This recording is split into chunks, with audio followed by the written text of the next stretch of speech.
जी students, बहुत सारे cases में हमारी रिक्वायरमेंट ये है कि एक ही पीस ऑफ पेपर के ऊपर हम मल्टीपल ग्राफ्स बनाएं। जिस तरह एक हमारे पास शीट है A4 साइज की, उसके ऊपर एक प्लॉट की बजाय हम मल्टीपल प्लॉट्स 2, 3, 5 ग्राफ्स बनाना चाहते हैं।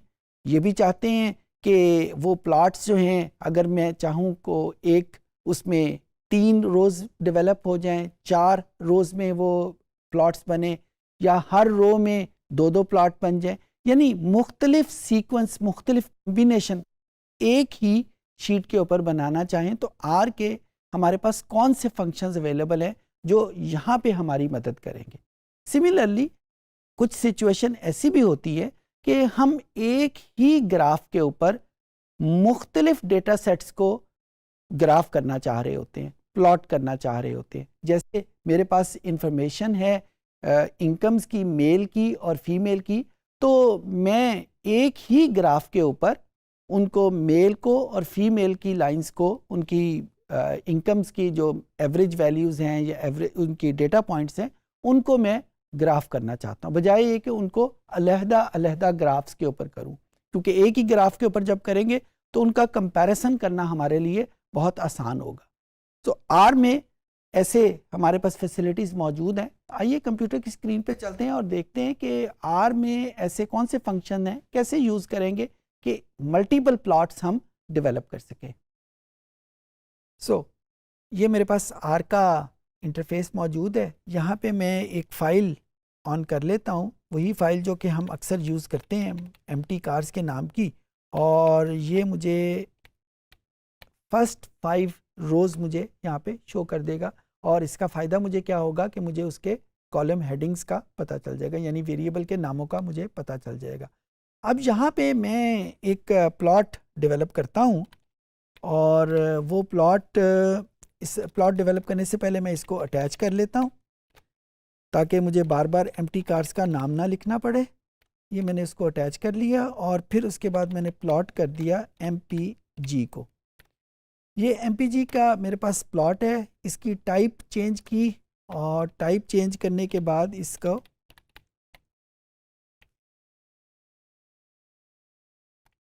ये मैंने उसको लाइन टाइप में कर दिया। और यही लाइन अगर मैं एक और कमांड यहाँ पे यूज़ करूँ जिसका पहले इतनी एक्सप्लिसिटली जिक्र नहीं किया था, LWD, this stand for line width, यानी लाइन की मोटाई कितनी है। अगर मैं यहाँ पे सपोज 3 यहाँ पे लिख देता हूँ और इसके यूनिट जो हैं वो पॉइंट्स हैं, यानी 3 पॉइंट जितनी उसकी है, तो अगर आप लाइन देखें तो लाइन की मोटाई आपको फील हो जाएगी कि जो ही मैंने 1 की बजाय 3 किया है तो इस लाइन की मोटाई जो है वो ज़्यादा हो गई, ताकि ज़्यादा बेहतर तरीके से नज़र आ जाए। अब मैं अपनी किसी क्यूरियोसिटी के लिए इसी ग्राफ के ऊपर एक और वेरिएबल, लेट से HP का वेरिएबल है, वो इसको ड्रॉ करना चाहता हूँ। यानी वो उसके लिए मुझे अलहदा से ग्राफ ना यूज़ करना पड़े, क्योंकि जो ही मैं ये कमांड दोबारा यूज़ करूँगा दूसरे वेरिएबल जिसका नाम HP है, तो ये पहला प्लॉट ख़त्म हो जाएगा और उसकी जगह HP का प्लॉट आ जाएगा। अब मैं ये चाहता हूँ कि MPG के प्लॉट के ऊपर ही HP का प्लॉट सुपर इम्पोज हो जाए, उसके ऊपर ही ड्रॉ हो जाए। उसके लिए आर में कुछ डिफरेंट तरीके से हमें परफॉर्म करना पड़ता है। सबसे पहले तो हम ये देखेंगे कि जब हम MPG के प्लॉट के ऊपर HP का प्लॉट करना चाहते हैं तो क्या ये जो स्केल हमने यूज़ किए हुए हैं, क्या ये काफ़ी है? ये जो एक्स एक्सिस का स्केल है ये तो 30 ऑब्जर्वेशन है। ये तो HP के लिए भी उतनी ही है जितनी MPG के लिए हैं, जितनी किसी और वेरिएबल के लिए इस पर्टिकुलर डेटाबेस के। लेकिन ये जो y एक्सिस के ऊपर वैल्यूज़ हैं ये डिफ़र कर सकती हैं। तो मैं यहाँ पे देखता हूँ कि HP की मिनिमम वैल्यू क्या है और मैक्सिमम वैल्यू क्या है, ताकि मुझे ये पता चल सके कि इस स्केल को मैंने किस तरीके से एडजस्ट करना है। तो यहाँ पे एक कमांड हमने जो पिछले सेशन में सीखी थी वो हम देख लेते हैं कि HP का मुझे स्केल पता चल जाता है कि ये मिनिमम वैल्यू 52 है और मैक्सिमम वैल्यू 335 है। दूसरे मानों में अगर मैं इसी ग्राफ के ऊपर कोशिश करूँगा HP को ड्रॉ करने की, तो वो वैल्यूज़ तो यहाँ ऊपर आ जाएंगी, वो तो नज़र ही नहीं आएंगी अनलेस कि मैं इस स्केल को एडजस्ट ना करूँ। अच्छा, वो स्केल कैसे एडजस्ट होगा? स्केल एडजस्ट करने के लिए मैं यहाँ पे जो कमांड यूज़ करूँगा, ये मेरे पास वो बेसिक कमांड थी जिसको इस्तेमाल करते हुए मैंने ये प्लॉट जो है वो ड्रॉ किया था। अब मैं यहाँ पे स्केल किस वेरिएबल का एडजस्ट करना है? हमने एक्स एक्सिस का या वाई एक्सिस का? हमने वाई एक्सिस का स्केल सेट करना है। तो मैं लिखूंगा Y lim. Y lim stand for Y limits. इसी तरीके से अगर मुझे एक्स एक्सिस का स्केल एडजस्ट करना है तो कमांड क्या होगी? X lim. तो वाई एक्सिस का जब मैं चेंज करूंगा तो कमांड वाई लिम यूज होगी। Y limits. लिमिट्स क्या है? लिमिट्स का मतलब होता है कि उसकी हमने स्टार्टिंग वैल्यू देनी है और फिर हमने उसकी मैक्सिमम वैल्यू देनी है। तो वो वैल्यू देने का तरीका क्या है? क्योंकि मैंने यहाँ पे 2 वैल्यूज़ देनी है और ये तो आपको पता लग गया होगा कि आर में जब भी हम कोई एक से ज़्यादा वैल्यूज़ देते हैं तो हम सी की कमांड यूज़ करते हैं। सी स्टैंड फॉर कंबाइन।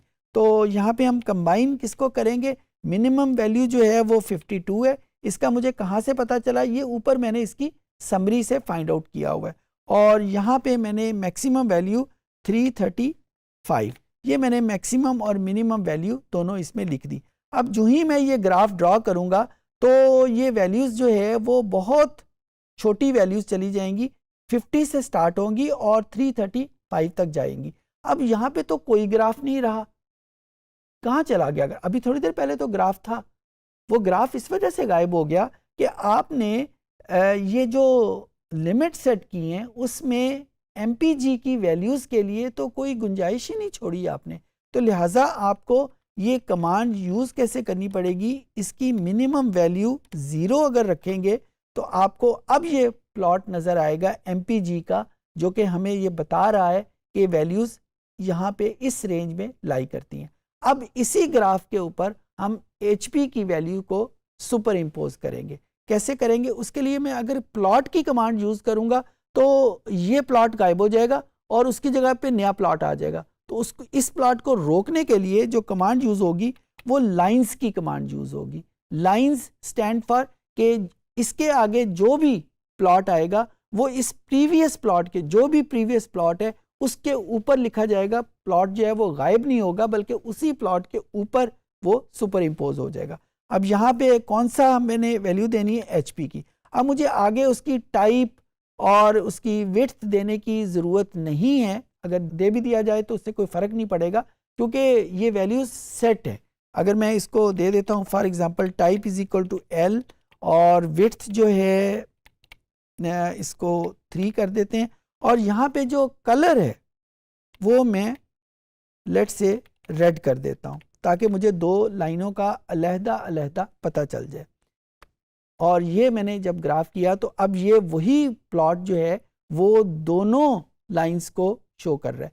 बिल्कुल इसी तरीके से अगर मैं कोई तीसरा वेरिएबल इसके ऊपर रखना चाहूँ तो यही लाइंस की कमांड यूज़ होगी। प्लॉट की कमांड जो ही यूज़ करेंगे ये प्लॉट गायब हो जाएगा, लेकिन लाइंस की कमांड यूज़ करने से पिछला प्लॉट हमारे सामने रहता है और यहाँ पे उसके ऊपर ही दूसरा प्लॉट आ जाता है। एक चीज़ जो याद रखने वाली है, आप देखें कि इसमें हमें लेबल सेट करने की ज़रूरत है। यहाँ पे लेबल MPG लिखा हुआ है जबकि ग्राफ MPG का भी है और HP का भी है। और लेबल कैसे चेंज करते हैं ये आप सबको आता है। तो इस तरीके से हम 2 या 3 या 4 वेरिएबल को एक ही प्लॉट के ऊपर हम फिक्स कर सकते हैं। जो याद रखने वाली बात है कि हमने उनकी लिमिट्स को सेट कैसे करना है ताकि उसके स्केल के ऊपर सारे वेरिएबल आ सके। ये हमारे पास मल्टीपल प्लॉट का एक तरीका था और इस तरीके में हमने क्या सीखा कि एक ही प्लॉट के ऊपर हमने दूसरी वैल्यू कैसे रखी। बाज़ औक़ात रिक्वायरमेंट ये होती है कि ग्राफ हम डिफरेंट रखना चाहते हैं लेकिन पेज एक ही हो, यानी एक ही पेज के ऊपर हम मल्टीपल प्लॉट्स को यूज़ करना चाहते हैं। उसके लिए जो कमांड हम यूज़ करेंगे, सबसे पहले हम अपने इस ग्राफ के कैनवस को सेट करेंगे और वो सेट क्या होगा, हम सबसे पहले PAR ये कमांड मैं आपके सामने लिख देता हूँ और उसको हम यूज़ करेंगे MF रो और यहाँ पे इसकी वैल्यू आ जाती है C1,1। जब इसको किया जाए तो इसका मतलब ये होगा कि अब यहाँ पे हमारा जो ग्राफ पेपर है उसमें 1 रो है और 1 कॉलम है, यानी ये जो इस वक्त हमारे पास सिचुएशन है। लेकिन अगर मैं इसमें 1,1 की बजाय 1,2 करता हूं तो इसका मतलब क्या होगा, रो 1 है और उसमें जो कॉलम्स हैं वो 2 हैं। अगर मैं इसको इशू कर देता हूं, इस फंक्शन को यूज़ करता हूं और यहाँ पे मैं एक प्लॉट यूज़ करता हूं लेट्स से MPG का, तो आप यहाँ पे देखिएगा इसकी जो टाइप है वो मैं L कर देता हूँ, लाइन प्लॉट। और इसको जब किया तो अब ये देखें ग्राफ की जो विड्थ है वो कम हो गई, क्योंकि अब ये जगह बना ली है कि यहाँ पे इसने दूसरा ग्राफ भी शो करना है। यहाँ पे मैं दूसरा प्लॉट की कमांड शो यूज़ करूँगा। अब मुझे लाइंस की कमांड यूज़ करने की ज़रूरत नहीं, क्योंकि लाइन की कमांड यूज़ की तो वो इसी प्लॉट के अंदर दूसरा प्लॉट बना देगा, जबकि मुझे तो यहाँ पे अलहदा जो खाली जगह है वहाँ पे प्लॉट बनाना है। तो यहाँ पे मैं ये दूसरा इसको यूज़ करूँगा, type is equal to L, और अगर मैं इसका कलर भी चेंज करना चाहते हैं, अब मैं कलर को नाम की बजाय उसका कोड यूज़ करने लगा हूँ, to stand for red colour. यहाँ पे ये मैं कमांड मैंने लिख दिया। अब HP का जो प्लॉट है वो दूसरा शुरू होगा और इसको मैंने क्लिक किया तो आप देखें कि ये जो 7 खाली जगह है वहाँ पे इसने उसका HP का प्लॉट शो किया है। तो अब हमने पेपर का साइज़, पेपर का कैनवस वही रहा है, लेकिन नंबर ऑफ़ ग्राफ्स जो हैं वो चेंज हो गए हैं। और नंबर ऑफ़ ग्राफ चेंज करने की जो कमांड हमने यूज़ की है वो ये हमारे सामने लिखी हुई है, 1,2 स्टैंड फॉर के एक रो है और उसके 2 कॉलम है। अब अगर मैं इसकी कमांड को 2,1 कर देता हूँ तो इसका मतलब क्या होगा कि अब इसमें 2 रोज़ हैं और 1 कॉलम है। अब अगर मैं यही 2 ग्राफ वहाँ पे दोबारा प्लॉट करता हूँ तो ये मेरे पास पहला ग्राफ आ गया और ये मेरे पास दूसरा ग्राफ आ गया। तो अब ये देखें ये ग्राफ जो है वो ऊपर नीचे प्रिंट हो गए। तो जो भी हमारी रिक्वायरमेंट होगी, हमने एक पेज के ऊपर 2 ग्राफ करने हैं, हमने एक पेज के ऊपर 5 ग्राफ करने हैं, जैसे भी करने हैं उसको इस पैरामीटर के तहत हम चेंज करके नंबर ऑफ प्लॉट्स को एडजस्ट कर सकते हैं। एक चीज़ जो याद रखने वाली है, जब आप ये ग्राफ बना लें तो उसके बाद इसी कमांड को दोबारा इशू करके 1,1 ज़रूर कर दें, otherwise R for infinite time अपनी जो कन्फिग्रेशन है वो उसी ग्राफिंग कन्फिग्रेशन के मुताबिक चेंज कर लेगा, अनलेस कि आप इस कमांड के तहत इसको दोबारा 1,1 पे ऊपर नहीं लेके जाते, क्योंकि 1,1 के ऊपर करेंगे तो ये दोबारा एक रो और एक कॉलम के ऊपर आ जाएगा, जो कि इसकी डिफ़ॉल्ट कन्फिग्रेशन है। उम्मीद है चीज़ें आपको समझ आ गई होंगी। इस सेशन में हमने देखा कि R को मल्टीपल प्लॉट्स डेवलप करने के लिए कैसे यूज़ किया जाता है। मल्टीपल प्लॉट्स का एक मतलब ये हो सकता है कि एक पीस ऑफ पेपर के ऊपर हम एक से ज़्यादा ग्राफ बना लें, और इसका मतलब ये भी हो सकता है कि एक ही ग्राफ के ऊपर हम मल्टीपल वेरिएबल को कैसे प्लॉट कर सकें। ये दोनों चीज़ें पॉसिबल हैं। इस सेशन में हमने यही सीखा कि इनको कैसे प्लॉट करेंगे। उम्मीद है चीज़ें आपको समझ आ गई होंगी।